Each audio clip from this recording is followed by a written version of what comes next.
This is a true story documented in historical records, military archives, and the traumatized testimonies of those who dared to trespass. Welcome to Nocturnal Ledger. In the humid, suffocating heat of the tropics, where the jungle threatens to swallow civilization whole, there sits a structure that has become a scar upon the face of Singapore. It stands on the peak of a hill in Changi village, overlooking the straits. A white concrete monolith that has slowly turned gray and green with the passage of time and the creeping rot of abandonment. This is Old Changi Hospital.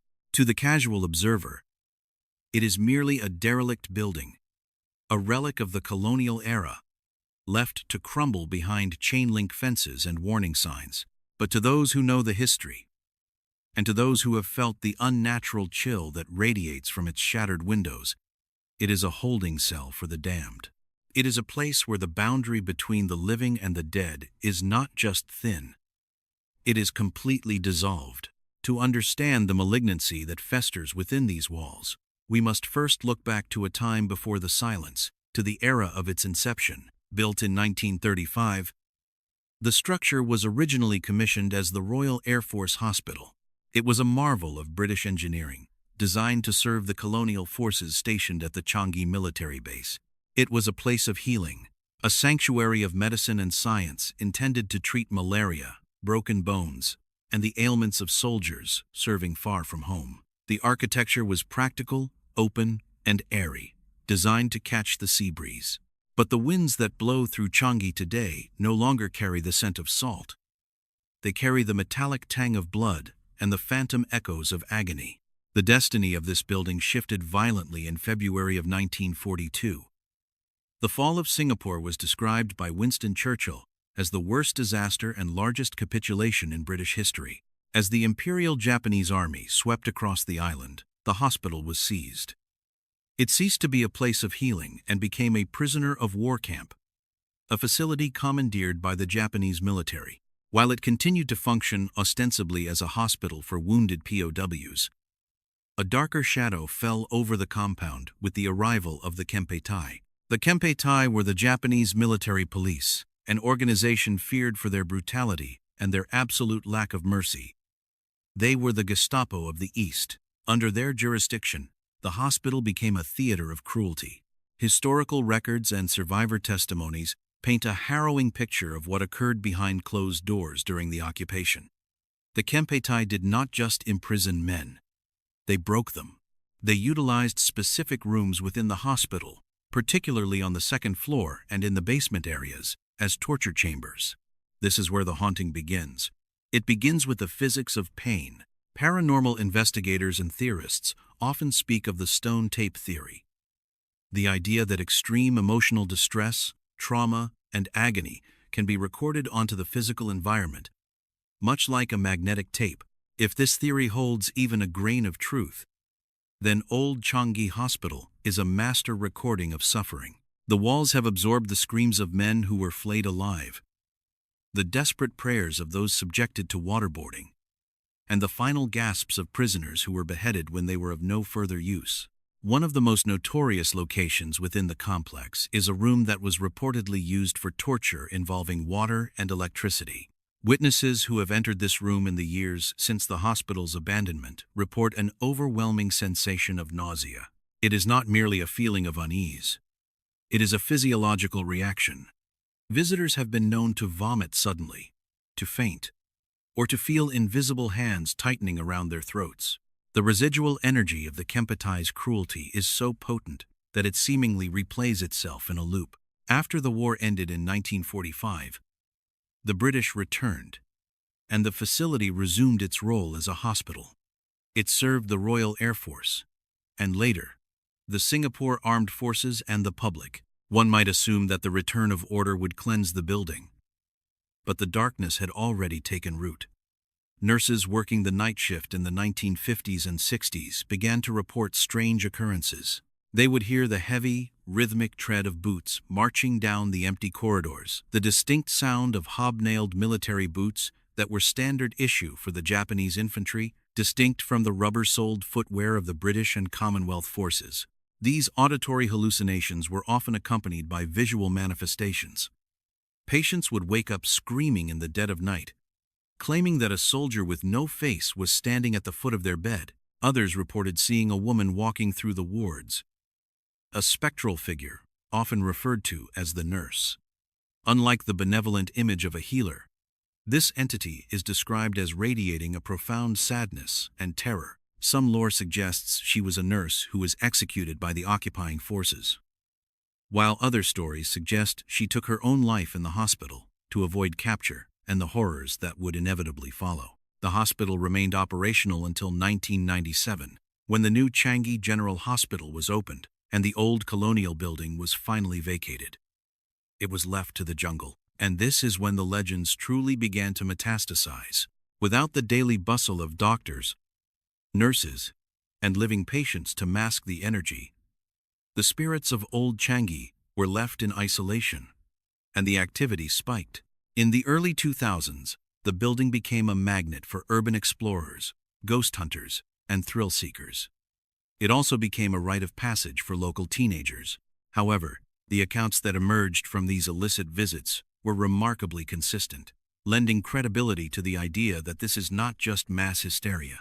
Independent groups, separated by years and unaware of each other's experiences, reported the same phenomena in the same specific locations. Let us delve into the morgue.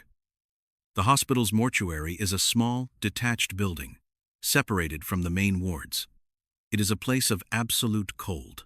Even in the sweltering heat of a Singaporean afternoon, where temperatures regularly soar above 90 degrees Fahrenheit, the mortuary remains unnaturally frigid. Explorers who have stepped across the threshold report a drop in temperature so severe that their breath becomes visible. This is not a draft.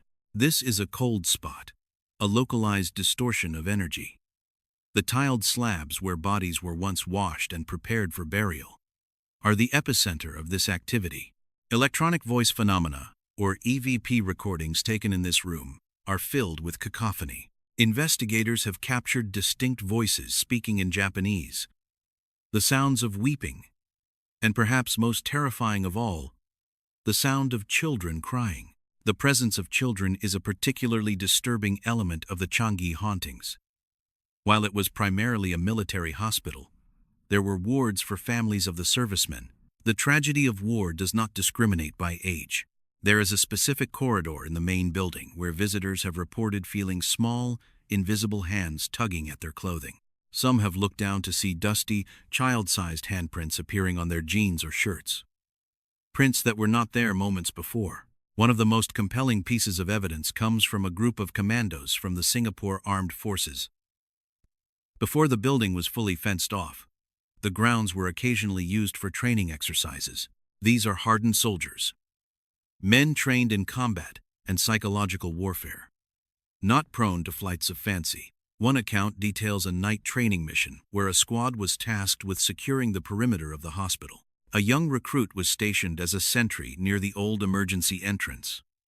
It was 3 a.m. The jungle was alive with the sound of cicadas, a wall of white noise. Suddenly, the cicadas stopped. The silence that followed was heavy and oppressive. In that silence, the recruit heard the sound of chains dragging across the concrete floor inside the building. The sound was slow, wet, and metallic. He raised his rifle, peering into the darkness of the shattered lobby. Out of the gloom, he saw a figure. It was not a shadow.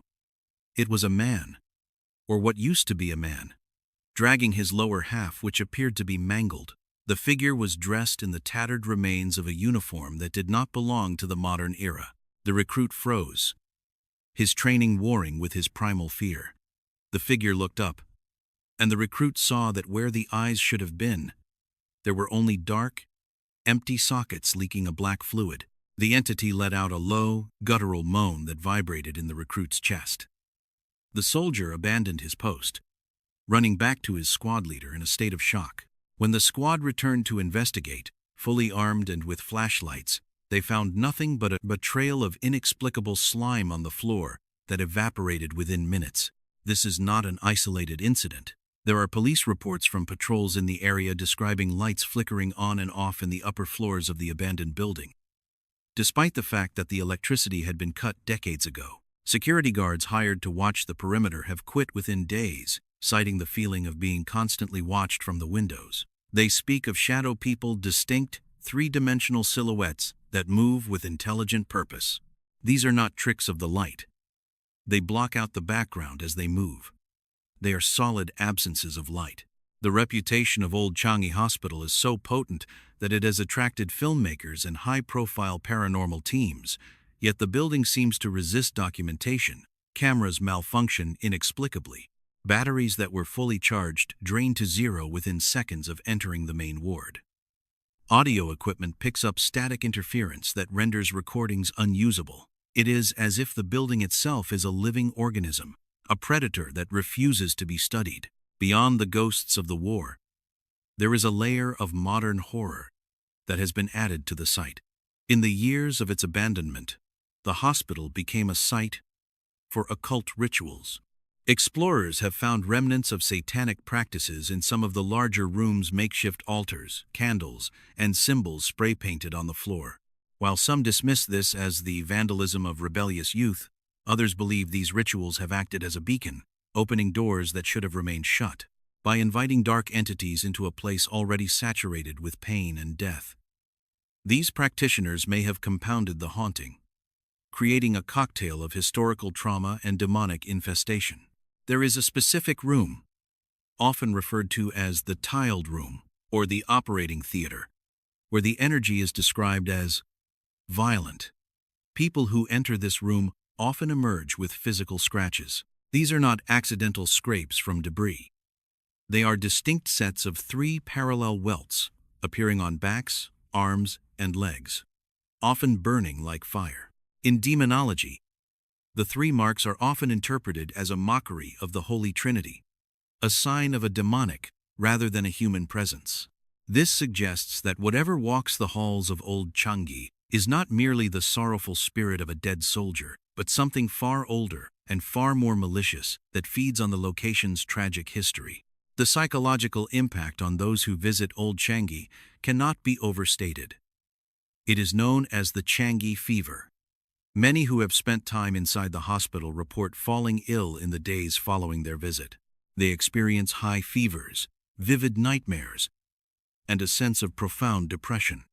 It is as if the darkness of the place attaches itself to them, a spiritual parasite hitching a ride home. There are stories of explorers who, after visiting the hospital, began to experience poltergeist activity in their own homes. Objects moving, shadows in the corners of their vision, and the lingering smell of antiseptic and rotting meat. One particularly chilling account involves a group of 4 friends who entered the hospital on a dare in 2010.